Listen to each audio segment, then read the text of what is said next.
The Gombe Chimpanzee War, also known as the 4-Year War, was a violent conflict between two communities of chimpanzees in Gombe Stream National Park in the Kigoma region of Tanzania between 1974 and 1978. The two groups were once unified in the Kasakela community. By 1974, researcher Jane Goodall noticed the community splintering. Over a span of 8 months, a large party of chimpanzees separated themselves into the southern area of Kasakela and were renamed the Kahama community. The separatists consisted of 6 adult males, 3 adult females, and their young. The Kasakela was led with 8 adult males, 12 adult females, and their young. During the 4-year conflict, all males of the Kahama community were killed, effectively disbanding the community. The victorious Kasakela then expanded into further territory, but were later repelled by another community of chimpanzees. Background: prior to the 4-Year War, before it became a national park, Gombe Stream National Park was known as the Gombe Stream Research Center. The park is located in the lower region of the Gombe Valley and is known for its primate research opportunities first taken advantage of by its researcher Jane Goodall, who served as a director of the Gombe Stream Research Center.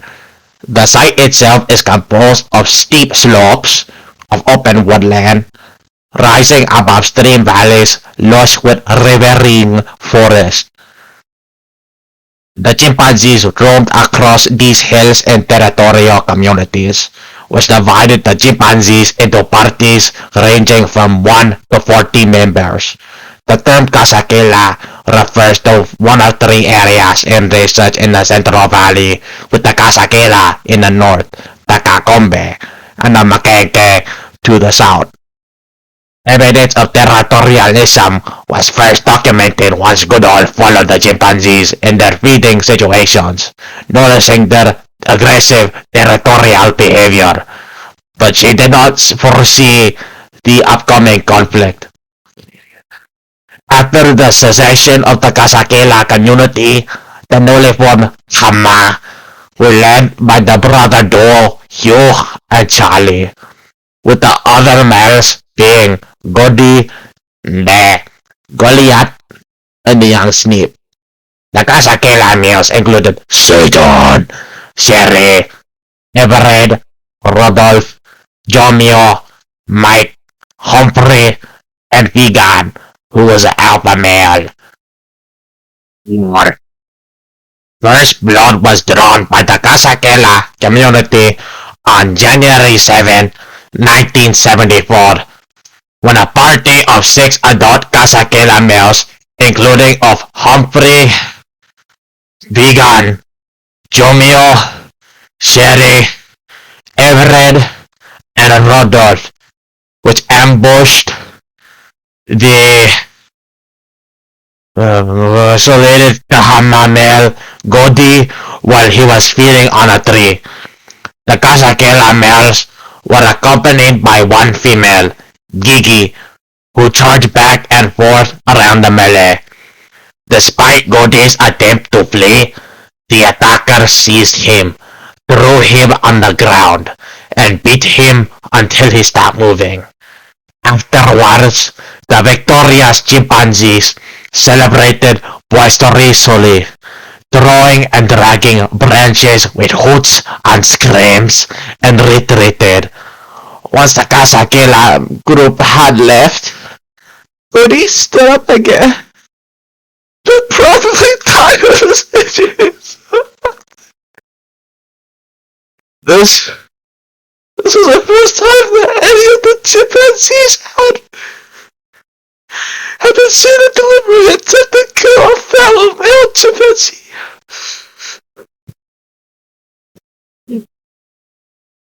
After Godi fell, Kasakela killed De and then Hugh.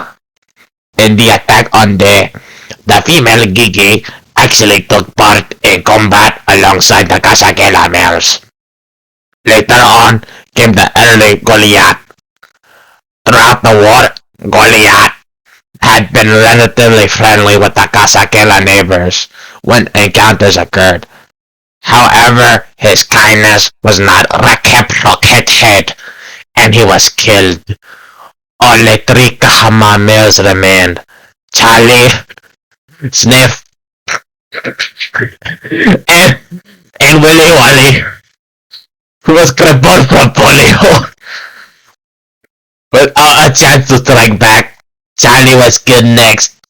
After his death, Willy Wally disappeared and was never found. The last remaining Kahama male, the young Sniff, survived for over a year. For some time, it seemed as if he might escape into a new community or be welcomed back to the Casaquelas, but this did not occur. Sniff, too, fell to the Casaquela warband. Of the females from Kahama, one was killed, two went missing, and three were beaten and kidnapped by the Casaquela males. The Casaquela then succeeded in taking over the Kahama's former territory.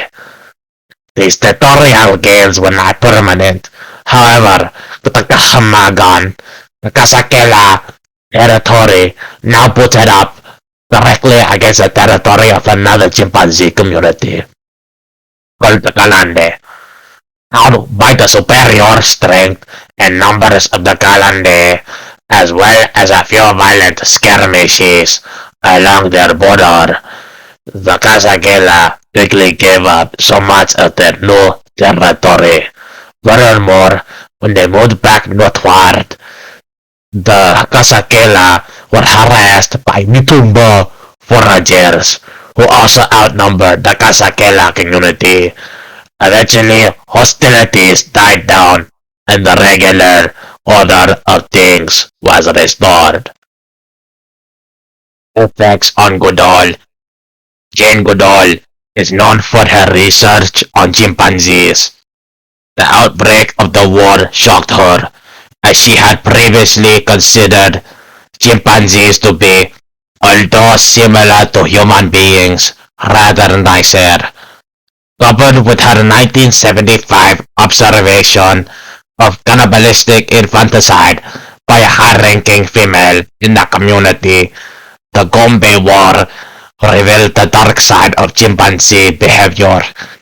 In her 1990 memoir, Through a Window, My 30 Years with the Chimpanzees of Gombe, she wrote, "For several years I struggled to come to terms with this new knowledge. Often when I walk in the night, horrific pictures spring unbidden to my mind. Satan, cupping his hand below Sniff's chin to drink the blood that welled from a gate wound on his face, or the Rudolph, usually so benign, standing upright to her a 4-pound rock at Cody's prostate body. Don Mio, tearing a strip of skin from this thigh. Vegan, charging and hitting again and again, the streaking, quivering body of Goliath, one of his childhood heroes." Legacy. When Goodall reported on the events of the Gombe War, her account of a naturally occurring war between chimpanzees was not universally believed. At the time, scientific models of human and animal behavior virtually never overlapped. Some scientists accused her of excessive anthropomorphism. Others suggested that her presence and her practice of female chimpanzees had created violent conflict in a naturally peaceful society. However, late research using less intrusive methods confirmed that chimpanzee societies in the natural state waged war. A 2018 study published in the American Journal of Physical Anthropology concluded that the Gombe War was most likely a consequence of a power struggle between three high-ranking males, which was exacerbated by unusual scarcity of fertile females.